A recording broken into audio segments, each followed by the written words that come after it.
नमस्कार, कैसे हैं आप सब। और आप सबका स्वागत है हिंदी साहित्य के इतिहास की क्लास में। हम पढ़ रहे हैं रीतिकाल को, और रीतिकाल में हम देख रहे हैं रीतिबद्ध कवियों को हम देख रहे हैं, जिसमें हमने केशव दास को देख लिया है, भिखारी दास को देख लिया है और भूषण को हम देख चुके हैं। तो आज हम देखेंगे रसिक गोविंद को।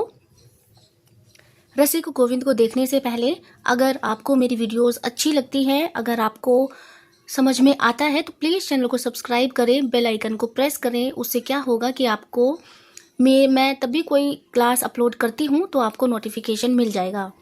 और एक लाइक भी ज़रूर करें और एक अच्छा सा कमेंट भी आप ज़रूर करें। तो चलिए शुरू करते हैं। रसिक गोविंद का समय है 1743 ईस्वी से 1838 ईस्वी। इनका जन्म स्थान है जयपुर और इनकी रचनाएं हैं रामायण, सूचनिका, कलयुग रासो, अष्टदेश भाषा, रसिक गोविंदानंद घन, समय प्रबंध, पदावली, युगल रस माधुरी। रसिक गोविंदानंद घन प्रबंधात्मक रचना है। इसमें 4 सर्ग हैं, शेष सभी रचनाएं मुक्तक हैं। रसिक गोविंद को हम एक बार और देख लेते हैं, क्योंकि इतना ज़्यादा कुछ है नहीं इनके पढ़ने के विषय में, तो एक बार और देख लेते हैं। रसिक गोविंद का समय है 1743 से 1838 ईस्वी। जन्म स्थान है जयपुर। इनकी रचनाएं हैं रामायण, सूचनिका, कलयुग रासो, अष्टदेश भाषा, रसिक गोविंदानंद घन, समय प्रबंध, पदावली, युगल रस माधुरी। रसिक गोविंदानंद घन प्रबंधात्मक रचना है ये। इसमें 4 सर्ग हैं, शेष सभी रचनाएं मुक्तक हैं। अब देखते हैं सोमनाथ को।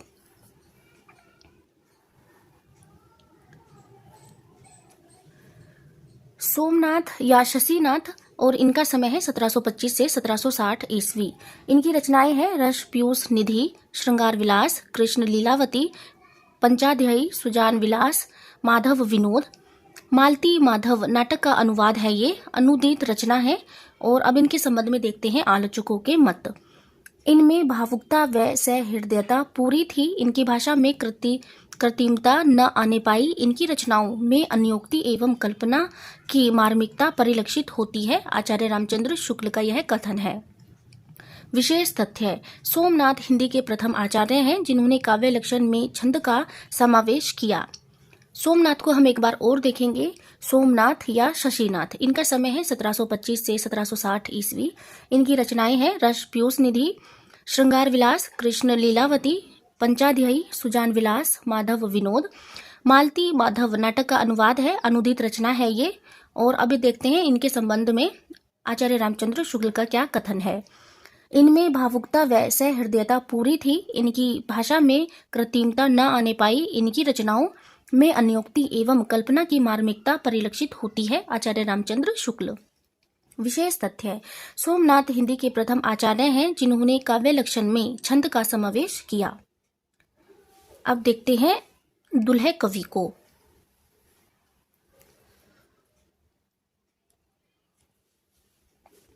दुल्हे कवि, इनका रचना काल है 1743 से 1768 के मध्य है। ये कालिदास त्रिवेदी के पौत्र थे।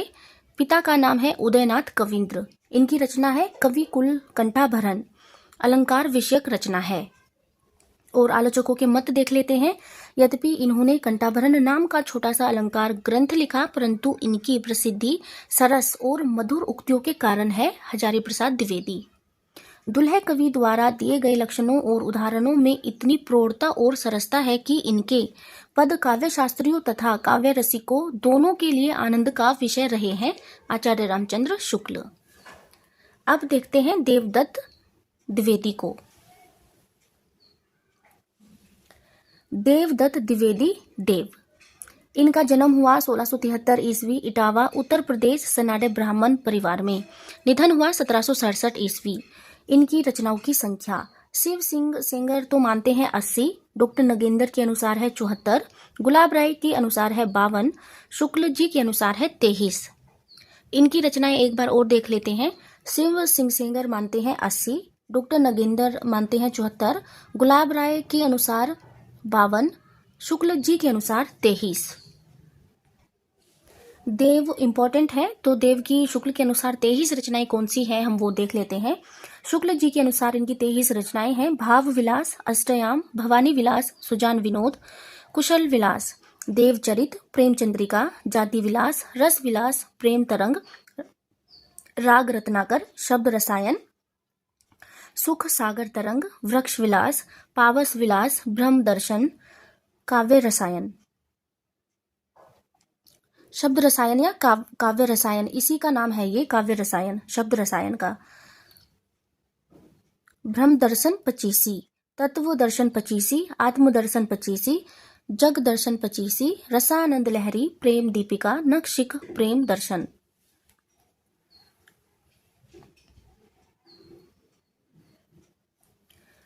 अब वर्तमान में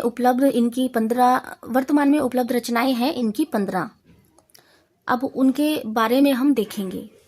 भाव विलास का रचना काल है 1679 ईस्वी। यह देव की प्रथम रचना मानी जाती है। इसकी रचना इन्होंने मात्र 16 वर्ष की अवस्था में की थी। इसमें श्रृंगार रस, नायिका भेद व अलंकारों की विवेचना है। 39 अलंकारों का वर्णन है। यह रचना इन्होंने औरंगजेब के पुत्र आजम शाह को सुनाई थी। दूसरी है अष्टयाम 1679 ईस्वी। इसमें नायिका के 8 पहरों में होने वाले हाव भावों का चित्रण है। यह रचना भी इन्होंने औरंगजेब के पुत्र आजम शाह को सुनाई थी। कुशल विलास फफूंद रियासत के शासक कुशल सिंह के आश्रय में रहकर उनकी प्रशंसा में रचित है। भवानी विलास भवानी दत्त वैश्य के आश्रम में रहकर उनकी प्रशंसा में रचित है। प्रेम चंद्रिका उद्योत सिंह वैश्य आश्रय में रहकर रचित है। प्रेम चंद्रिका है उद्योत सिंह वैश्य के आश्रय में रहकर रचित की उन्होंने यह रचना, और इसका विषय है वासनाओं के तिरस्कार एवं प्रेम की महत्ता का चित्रण।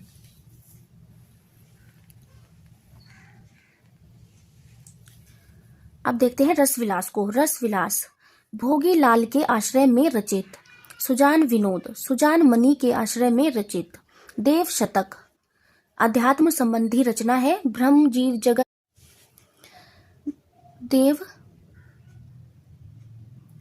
देव शतक अध्यात्म संबंधी रचना है। ब्रह्म जीव जगत आदि दार्शनिक विषयों एवं संसार की निस्सारता का चित्रण है। देवचरित प्रबंधात्मक खंडकाव्य है। कृष्ण के चरित्र का वर्णन है। शब्द रसायन काव्य रसायन 1743 ईस्वी। काव्य शास्त्रीय रचना है। सभी काव्यांगों एवं नायिका भेद का चित्रण है। आधार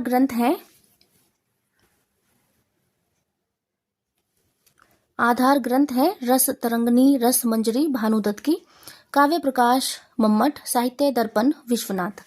सुख सागर तरंग काव्य शास्त्रीय रचना, सभी काव्यांगों की विवेचना। राग रत्नाकर संगीत विषयक रचना है। जाति विलास श्रृंगार रस एवं विविध जातियों की नायिकाओं का वर्णन है। प्रेम तरंग नायिका भेद एवं श्रृंगार रस का वर्णन है। देव माया प्रपंच मौलिक रचना नहीं है। संस्कृत में कृष्ण मिश्र द्वारा रचित प्रबोध चंद्रोदय नाटक का ब्रजभाषा पद्य में अनुवाद है। देव के संबंध में विशेष तथ्य देख लेते हैं। देव ने छल नामक 34वें संचारी भाव की कल्पना की। रीति काल में सबसे ज्यादा मौलिक उद्भावनाएं, नए विचार देव ने दिए हैं। देव स्वभाव से अक्खड़ थे, फलस्वरूप उन्हें अनेक व्यक्तियों का आश्रय लेना पड़ा। देव ने अभिधा में रचित काव्य को उत्तम माना है। अभिधा उत्तम काव्य है। मध्य लक्षणालीन अधम व्यंजना रस विरस उल्टी कहत नवीन। देव ने सभी रसों का आधार श्रृंगार को मानते हुए कहा है। भूली कहत नवरस कवि सकल मूल श्रृंगार। भारतेंदु हरिश्चंद्र ने इन्हें गोस्वामी हित हरिवंश के संप्रदाय का अनुयायी माना है। रीतिकालीन रचनाकारों में से सबसे अधिक रचनाएं देव ने लिखी हैं। देव के संबंध में आलोचकों के मत देख लेते हैं। रीतिकालीन कवि होते हुए भी देव रीतिकाल के एकमात्र ऐसे कवि हैं जिन्होंने दरबारी संस्कृति का विरोध किया है। आचार्य विश्वनाथ प्रसाद मिश्र। देव कवि एवं आचार्य दोनों रूपों में सामने आते हैं। रामचंद्र शुक्ल। आचार्य के रूप में देव को कोई विशेष स्थान नहीं दिया जा सकता। रामचंद्र शुक्ल। प्रेम चंद्रिका, रस विलास, प्रेम पचीसी आदि पुस्तकों में देव बहुत उत्तम कवि के रूप में विराजमान है। हजारी प्रसाद द्विवेदी। कवित्व शक्ति और मौलिकता देव में खूब थी, पर उनके सम्यक स्फुरन में उनकी रुचि विशेष प्राय बाधक सिद्ध हुई। रामचंद्र शुक्ल।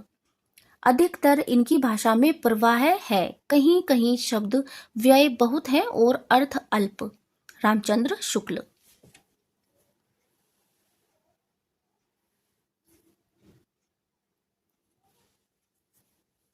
मतीराम और जसवंत सिंह के बाद यदि कोई सचमुच शक्तिशाली और अलंकारिक कवि हुआ तो वह कवि देव थे, आचार्य हजारी प्रसाद द्विवेदी। देव में मौलिक रचनाकार की प्रतिभा और सहृदयता प्रचुर मात्रा में थी।